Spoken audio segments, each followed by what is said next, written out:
मिटा दे अपनी हस्ती को अगर कुछ मर्तबा चाहते हो, खिदाना खाक में मिलकर गुल गुलजार होता है। आज मैं अपने मुल्क के नौजवानों से मुखातिब हूँ। आज मैं अपने मुल्क के न्यू जनरेशन से मुखातिब हूँ। आज मैं अपने मुल्क के स्टूडेंट से और हर उस इंसान से मुखातिब हूँ जो अल्लामा इकबाल के अशआर को पढ़ते तो है लेकिन उसे समझने की कोशिश नहीं करते, उन पे अमल करने की कोशिश नहीं करते और उन्हें अल्लामा इकबाल के कलाम में छुपी हुई राज का पता नहीं है। आज मैं आप लोगों को अल्लामा इकबाल के कलाम का मकसद बताना चाहता हूँ कि अल्लामा इकबाल के अशआर को सिर्फ हमें पढ़ना नहीं चाहिए बल्कि उसे समझना चाहिए अगर हम तरक्की करना चाहते हैं। स्टार्टिंग में मैंने एक शेर कहा कि मिटा दे अपनी हस्ती को अगर कुछ मर्तबा चाहते हो, खिदाना खाक में मिलकर गुल गुलजार होता है। मिटा दे अपनी हस्ती को। अल्लामा इकबाल इस शेर में नौजवानों से मुखातिब होकर कहता है कि अगर आप कामयाब बनना चाहते हो, अगर आप चाहते हो कि आप में कुछ क्वालिटीज़ हो जाए, अगर आप चाहते हो कि आप एक मुनफरिद इंसान बन जाए, अगर आप चाहते हो कि आप कुछ हासिल करें, उसके लिए आपने अपनी हस्ती को मिटाना होगा। उसके लिए आपने अपनी सेल्फ इंटरेस्ट, सेल्फ कॉज, आपकी सेल्फ जो व्यूज़ है उनको आपने ख़त्म करना होगा। आपने सिर्फ एक मकसद के लिए काम करना होगा, आपने अपने फ्यूचर के लिए काम करना होगा। आप इवन अपने आप को भूल जाए अपने मकसद को फाइंड करने के लिए। दूसरे शेर में कहता है कि दाना खाक में मिलकर गुल गुलजार होता है। यहाँ पे अल्लामा मोहम्मद इकबाल एक तुखम, एक दाने, एक बीज का मिसाल देता है कि अगर हम एक दाने का मिसाल लें, अगर हम एक तुखम का मिसाल लें, अगर हम एक बीज का मिसाल लें, तो वो बीज जब हम ज़मीन के अंदर उगाते हैं तो वो उस वक्त उसका कोई अहमियत नहीं होता, उस वक्त उसकी कोई वैल्यू नहीं होती।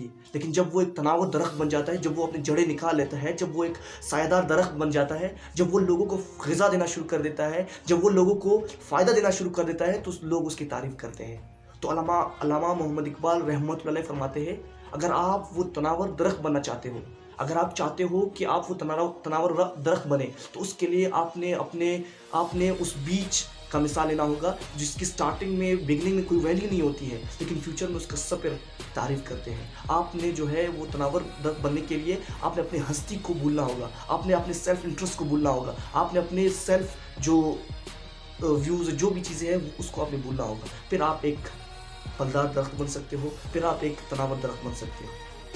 अल्लामा इकबाल के कलाम को समझने के लिए हमें उसकी किताबें पढ़नी होंगी, हमें उसकी तशरीह करना होगा कि अल्लामा इकबाल के कलाम में छुपी हुई राज क्या है। अल्लामा इकबाल नौजवानों को हमेशा ईगल, शाहीन से मिसाल, शाहीन से मवाजना करके कहते थे कि नहीं तेरा नशीमन कसरे सुल्तानी की गुंबद पर, तू शाहीन है बसेरा कर पहाड़ों की चट्टानों पर। वो हमेशा नौजवानों को कहते थे, मुसलमानों को कहते थे, इंसानों को कहते थे कि अगर आप कामयाब इंसान बनना चाहते हो, अगर आप चाहते हो कि आप में वो क्वालिटीज़ हो जो एक कामयाब इंसान में होते हैं, तो वो आप एक ईगल, एक शाहीन से भी सीख सकते हो। एक शाहीन के पास एक विजन होता है, एक कॉन्सेप्ट होता है, उसके पास सिर्फ एक फोकस होता है, एक ही अटेंशन होता है और वो उसको हासिल करने की कोशिश करता है। सो वो कहता है आप एक ईगल बने, आप एक शाहीन बने। शाहीन बनने के लिए हमने कोशिश करना होगा, हमने जो है मेहनत करना होगा।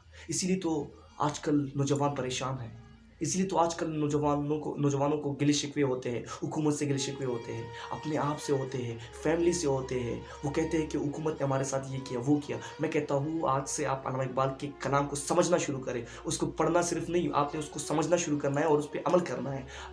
वो जो बीज की मांद है, वो जो बीज का एग्जाम्पल देता है, वो एक तुखम का जो एग्जाम्पल देता है, आपने वो बनना है। फिर फ्यूचर में आपकी एक वैल्यू होगी, फ्यूचर में आप एक कामयाब इंसान बन सकते हैं। आज अगर हम देखें, तुर्की को देखें, हम कुछ यूरोपियन स्टेट्स को देखें, हम कुछ मगरब ममालिक को देखें, उन्होंने अल्लामा इकबाल के कलाम को पढ़ना नहीं बल्कि समझना शुरू किया। इसीलिए तो वो कौमें आज तरक्की कर रहे हैं। आप सबसे बड़ा मिसाल अर्तुगरुल ड्रामा जो आजकल एक बहुत मकबूल ड्रामा है, उसका देख ले। उसमें जितने भी अशार हैं वो सारे अल्लामा इकबाल के अशार हैं, जितने भी अल्फाज हैं वो अल्लामा इकबाल के अल्फाज हैं। मतलब यूरोप, मगरब समझ चुका है और तुर्की समझ चुका है कि इसके कलाम में छुपी हुई राज है जो हम अभी तक नहीं समझे हैं।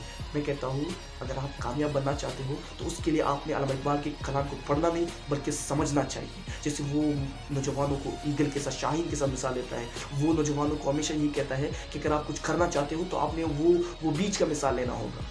लेकिन इसके लिए हमें अल्लामा इकबाल के कलाम को पढ़ना होगा, समझना होगा और कोशिश करना होगा। और शाहीन के पास जो विज़न होता है वो विज़न हमारे पास भी होना चाहिए। Thank you so much.